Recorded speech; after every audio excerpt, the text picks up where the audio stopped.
قائد و جہاں صلی اللہ علیہ وسلم کے ایسے غلام جن کی حکمرانی انسانوں، جانوروں، درندوں، حتیٰ کہ آفتاب کی تمازتوں، ہوا کی لہروں، پانی کی موجوں، زمین کی دھڑکنوں اور آگ کی شعلوں نے بصر و چشم قبول کر لی، جسے دنیائے عادل الاصحاب مراد نبی امیر المومنین فاروق اعظم اور مسند خلافت راشدہ کے دوسرے تاجدار کی حیثیت سے یاد کرتی ہے۔ نام حضرت عمر، کنیت ابو حفص، معروف لقب فاروق اعظم ہے۔ عمر بن خطاب بن نفیل بن عبد عزہ بن رباح بن عبداللہ بن قرط بن زراح بن عدی بن کعب القریشی۔ 8ویں پشت پر آپ کا سلسلہ نسب نبی اکرم صلی اللہ علیہ وسلم سے جا ملتا ہے۔ سرخی مائل سفید رنگت، خوب رو بارو، دراز قد، داڑھی مبارک قدرتی طور پر ہلکی جبکہ مونچھیں قدرتی گھنی تھی۔ جسمانی طور پر آپ رضی اللہ تعالیٰ عنہ طاقتور پہلوان، چاق و چوبند، مستعد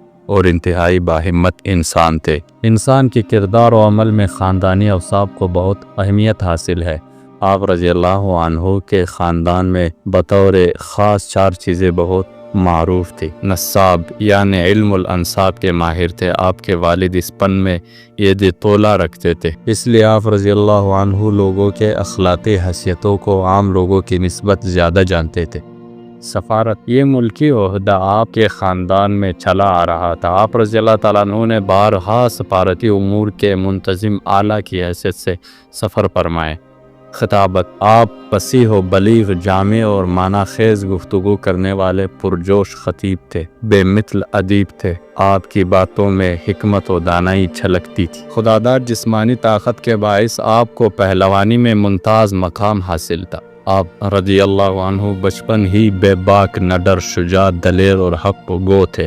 کچھ بڑے ہوئے تو لکھنا پڑھنا سیکھا۔ اس کے ساتھ ساتھ عرب کے دستور کے مطابق سپاہ گری، گھڑ سواری، شمشیر زنی اور دوسرے جنگی و عسکری مہارتوں میں درجہ کمال تک پہنچے۔ ذریعہ معاش تجارت تھا، جس کے لیے آپ رضی اللہ عنہ نے دور دراز کے سفر بھی کیے۔ دین اسلام کی عزت اور مشن نبوت کے فروغ کے لیے رسول اللہ صلی اللہ علیہ وسلم کے مبارک دل میں نیک جذبات ہمیشہ موجزن رہتے۔ اسی خواہش کی تکمیل کے لیے حبیب خدا صلی اللہ علیہ وسلم کے ملائک و نازک رحمت والے ہاتھ اٹھے۔ قلبی جذبات کا ارتعاش ہونٹوں تک پہنچا تو ان الفاظ نے جنم لیا: اللہم اعز الاسلام بعمر بن خطاب۔ اے اللہ، اسلام کو عمر بن خطاب کے ذریعے عزت عطا فرما۔ بیت اللہ کو بسانے والے کی یہ صدا بیت اللہ کے جلال کے جلو میں بارگاہ عزدی میں شرف قبولیت کے لے جا پہنچی۔ قدرت نے مراد نبی کی تکمیل میں عمر کو اسلام کی دولت سے نواز دیا۔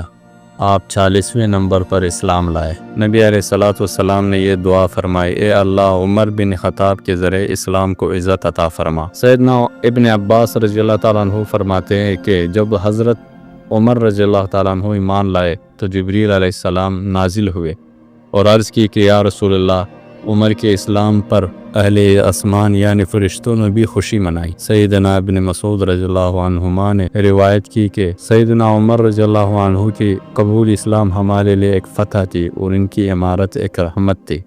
خدا کی قسم، ہم بیت اللہ میں نماز پڑھنے کی ہمت نہیں رکھتے تھے، یہاں تک کہ سیدنا عمر رضی اللہ عنہ اسلام لائے، پھر اس قابل ہوئے کہ ہم نے خانہ کعبہ میں نماز پڑھی۔ حضرت ابو سعید خدری رضی اللہ عنہ روایت کرتے ہیں کہ حضور نبی صلی اللہ علیہ وسلم نے فرمایا: ہر نبی کے لیے 2 وزیر اہل آسمان میں ہے اور 2 وزیر اہل زمین میں سے ہوتے ہیں۔ میرے 2 وزیر اہل آسمان میں جبرائیل و میکائیل ہے، جبکہ اہل زمین میں سے میرے 2 وزیر ابوبکر و عمر ہے رضی اللہ عنہم اجمعین۔ حضرت انس بن مالک رضی اللہ عنہ بیان کرتے ہیں کہ ایک دن نبی علیہ الصلوۃ والسلام نے اپنے صحابہ سے پوچھا: آج کس نے جنازہ پڑھا ہے؟ حضرت عمر نے عرض کیا: میں نے۔ آپ صلی اللہ علیہ وسلم نے پوچھا: آج کس نے کس مریض کی تیمارداری کی ہے؟ حضرت عمر رضی اللہ تعالیٰ عنہ نے عرض کیا: میں نے۔ آپ صلی اللہ علیہ وسلم نے پھر پوچھا: آج کس نے صدقہ کیا ہے؟ حضرت عمر رضی اللہ تعالیٰ عنہ نے عرض کیا: میں نے۔ آپ صلی اللہ علیہ وسلم نے فرمایا: آج کون روزے سے رہا؟ حضرت عمر رضی اللہ تعالیٰ عنہ نے عرض کیا: میں۔ آپ صلی اللہ علیہ وسلم نے فرمایا: واجب ہو گئی، واجب ہو گئی، یعنی عمر کے لیے جنت واجب ہو گئی۔ حضرت ابو ہریرہ رضی اللہ عنہ بیان کرتے ہیں کہ نبی علیہ الصلوۃ والسلام نے فرمایا: اہل جنت کا چراغ عمر بن خطاب ہے۔ امام بخاری رحمہ اللہ اپنی صحیح میں حدیث نقل فرمائی ہے کہ بے شک تم سے پہلی امتوں میں محدث ہوا کرتے تھے، اگر میرے امت میں بھی کوئی محدث ہے تو عمر ہے۔ محدث کا معنی ہوتا ہے صاحب الہام، یعنی جس کے دل میں حق بات من جانب اللہ ڈالی جاتی ہے۔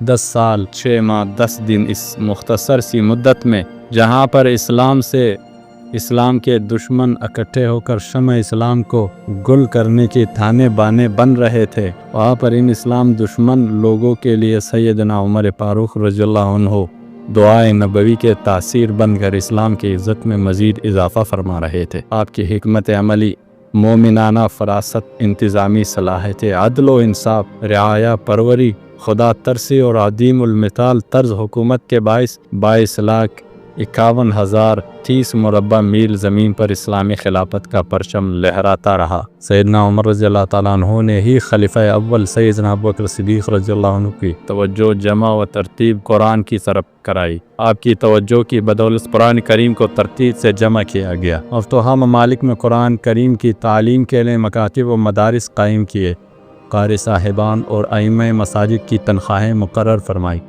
اسلامی تقویم کا آغاز ہجرت نبوی سے شروع فرمایا اور اس کی ابتدا محرم سے فرمائی۔ مسجد حرام اور مسجد نبوی کی توسیع فرمائی۔ عرب و عجم کی سنگم پر کوفہ کو آباد فرمایا۔ بیت المال تعمیر کرائے۔ یہودیوں کو جزیرہ عرب سے دیس نکال دیا۔ دریائے نیل کے نام خط جاری فرمایا اور قیصر و کسریٰ جیسے سپر پاور طاقتیں پاش ہوئی۔ مؤخرین کے محتاط اندازے کے مطابق آپ کے زمانہ خلافت میں 3600 علاقے فتح ہوئے، 900 جامع مساجد اور 4000 عام مساجد تعمیر ہوئی۔ 14 ہجری میں دمشق بصرہ کے علاقے فتح کیے۔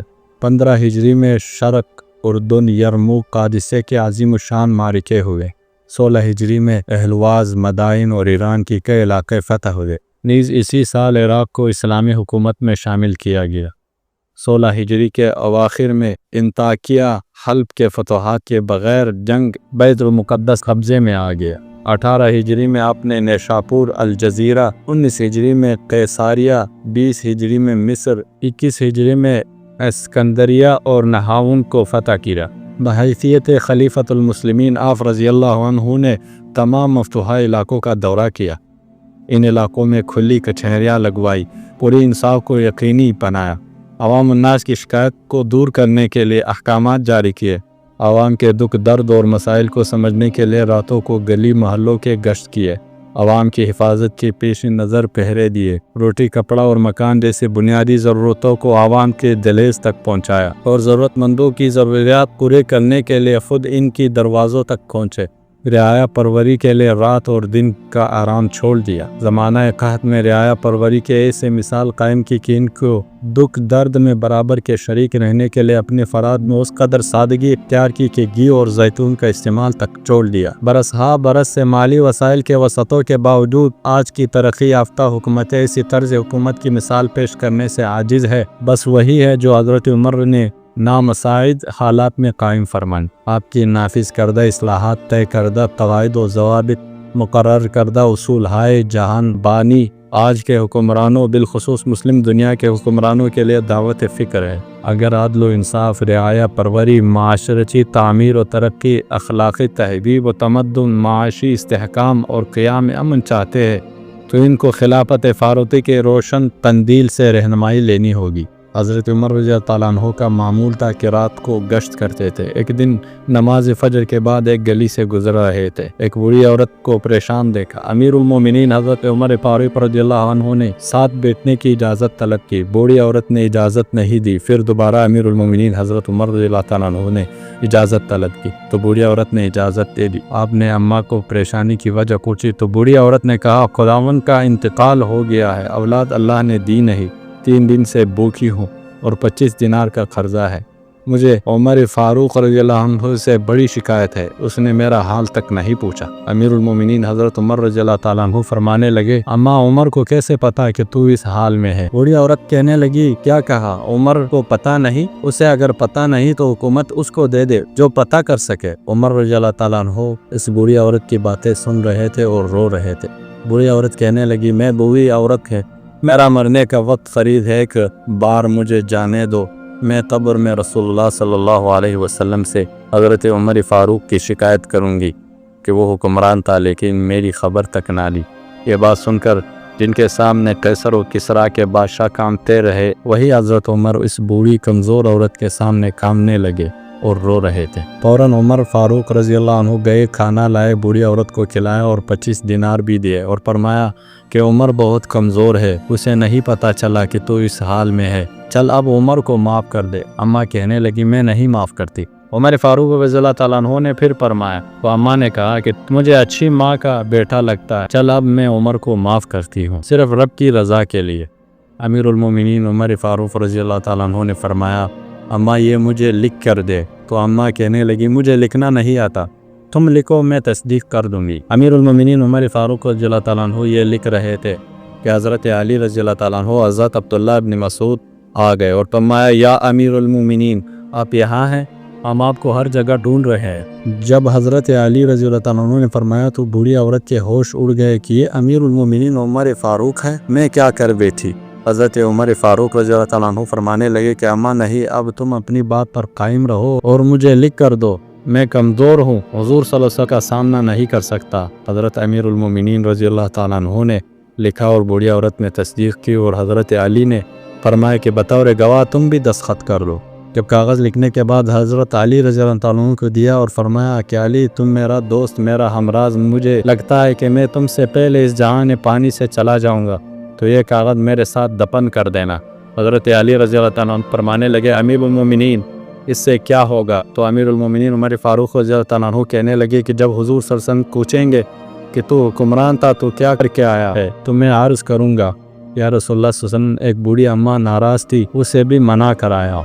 حضرت عمر فاروق رضی اللہ تعالیٰ عنہ اکثر کہا کرتے تھے کہ میں نے اس بوڑھی عورت سے قانون سیکھا۔ آخر 26 ذوالحج کو انہیں ابو لؤلؤ نامی مجوسی نے آپ رضی اللہ عنہ کی حالت نماز میں خنجر کے بے در پہ وار کر کے شدید زخمی کر دیا۔ 3 دن اسی حالت میں رہے، بالآخر یکم محرم الحرام کو شہید ہو گئے اور نبی و صدیق سے رفاقت نبھانے روضہ اطہر میں آرام پذیر ہوئے رضی اللہ عنہ و ارضاہ۔